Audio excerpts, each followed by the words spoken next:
Court ಮುಂಭಾಗವೇ ದಾಂಧಲೆ ನಡೆಸಿ ವಕೀಲರು ಹಾಗೂ ಸಾರ್ವಜನಿಕರು ಹೊಡೆದಾಡಿಕೊಂಡಿರುವ ಘಟನೆ ಮೈಸೂರಿನ ಮಳಲವಾಡಿ ಬಳಿಯಿರುವ ನೂತನ ಕೋರ್ಟ್ ಬಳಿ ನಡೆದಿದೆ. ಕೋರ್ಟ್ ಮುಂಭಾಗ ವಕೀಲರು ಹಾಗೂ ಸಾರ್ವಜನಿಕರು ಹೊಡೆದಾಡಿಕೊಂಡಿದ್ದಾರೆ. ಅವಾಚ್ಯ ಶಬ್ದಗಳಿಂದ ನಿಂದಿಸಿ ವಕೀಲನೊಬ್ಬ ಹಲ್ಲೆ ನಡೆಸಿದ್ದಾನೆ. ಮಹಿಳೆಯೊಬ್ಬರನ್ನು ವಕೀಲ ಥಳಿಸಿರುವ ವಿಡಿಯೋ ಸಾಮಾಜಿಕ ಜಾಲತಾಣದಲ್ಲಿ ವೈರಲ್ ಆಗಿದೆ.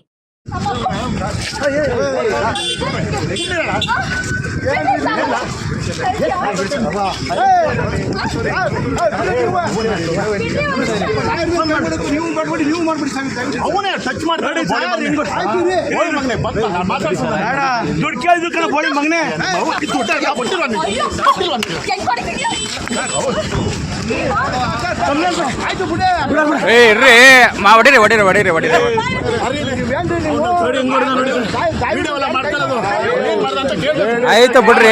ಲೇಡೀಸ್ ಹೆಂಗ್ರಿ ಮಾಡ್ತೀರಾ? ಲೇಡೀಸ್ ಹೆಂಗ್ ಹೊಡಿತೀರಾ? ಲೇಡೀಸ್ ಹೆಂಗ್ ಹೊಡಿತೀರಾ? ಲೇಡೀಸ್ ಮೇಲೆ ಹೆಂಗ್ರಿ ಕೈ ಮಾಡ್ತೀರಾ?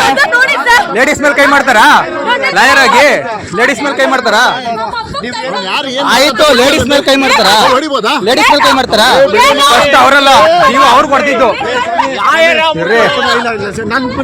ಬಿಡ್ರಿ. ಜಾಗ ಬಿಡ್ರಿ. ಆಯ್ತು ಬಿಡ್ರಿ. ಲೇಡೀಸ್ ಮೇಲೆ ಕೈ ಮಾಡ್ತಾವನೆ ಬಂದ್ಬಿಟ್ಟು.